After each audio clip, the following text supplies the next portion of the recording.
Hi friends, ಇವತ್ತು ನಾನು ನಮ್ಮ ಮನೆಯವ್ರ ತೋಟಕ್ಕೆ ಬಂದ್ವಿ. ನಿನ್ನೆ ವೀಡಿಯೋದಲ್ಲಿ ತೋರಿಸಿದ್ನಲ್ವ, ಮಳೆಗಳಿಗೆ ಎಲ್ಲ ಸಾಟಿ ಬಿದ್ದಿದೆ ಅಂತ.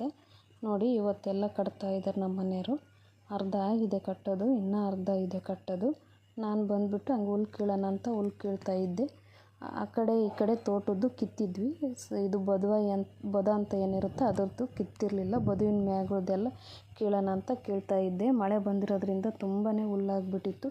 ನೋಡಿ ಎಷ್ಟೊಂದು ಹುಲ್ಲಾಗಿದೆ, ತೋರಿಸ್ತೀನಿ ನಿಮಗೆ ವೀಡಿಯೋದಲ್ಲಿ. ಕಾಂಗ್ರೆಸ್ಸು ಹುಲ್ಲು, ಇದರಲ್ಲಿ ಏನಾರ ಹುಳ ಉಪ್ಪಡೆ ಏನಾರ ಸೇರ್ಕೊಂಡ್ರೆ ಗೊತ್ತೇ ಆಗೋದಿಲ್ಲ. ಕಿತ್ತ ಮೇಲೆ ನೋಡಿ ಎಷ್ಟು ಬಯಲಾಗಿದೆ ಅಲ್ವಾ. ನಂದು ಎಲ್ಲ ಹುಲ್ ಕೀಳೋದಾಯಿತು. ಕಿತ್ತ ಮೇಲೆ ನಮ್ಮ ಮನೆಯವರು ಎಲ್ಲ ಸಾಟ್ ಕಟ್ಟೋದೆಲ್ಲ ಮುಗಿಸಿದ್ರೆ ಅಷ್ಟೊತ್ತಿಗೆ ಒಂದಿಷ್ಟು ಪಪ್ಪಾಯ ಹಣ್ಣು ಆಗಿಬಿಟ್ಟಿದ್ದು.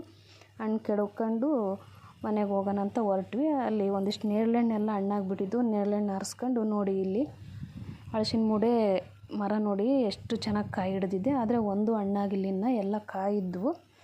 ಅವ್ನು ನೋಡ್ಕೊಬಿಟ್ಟು ಒಂದಿಷ್ಟು ಕೊಟ್ಟಿಗೆಯಲ್ಲಿ ಒಂದಿಷ್ಟು ಕಾಯೆಲ್ಲ ಬಿದ್ದಿದ್ದು ನಮ್ಮ ಮಾವ ಕೂಡಿ ಹಾಕಿದ್ರು. ಅವ್ನು ತಗೊಂಡು ಮನೆ ಕಡೆ ಹೊರಟ್ವಿ. ಪ್ಲೀಸ್ ನಮ್ಮ ಚಾನಲ್ನ ಸಬ್ಸ್ಕ್ರೈಬ್ ಮಾಡ್ಕೊಂಡು ಸಪೋರ್ಟ್ ಮಾಡಿ, ಶೇರ್ ಆ್ಯಂಡ್ ಲೈಕ್ ಮಾಡಿ. ಪ್ಲೀಸ್ ನಮ್ಮ ಚಾನಲ್ನ ಸಪೋರ್ಟ್ ಮಾಡಿ ಫ್ರೆಂಡ್ಸ್.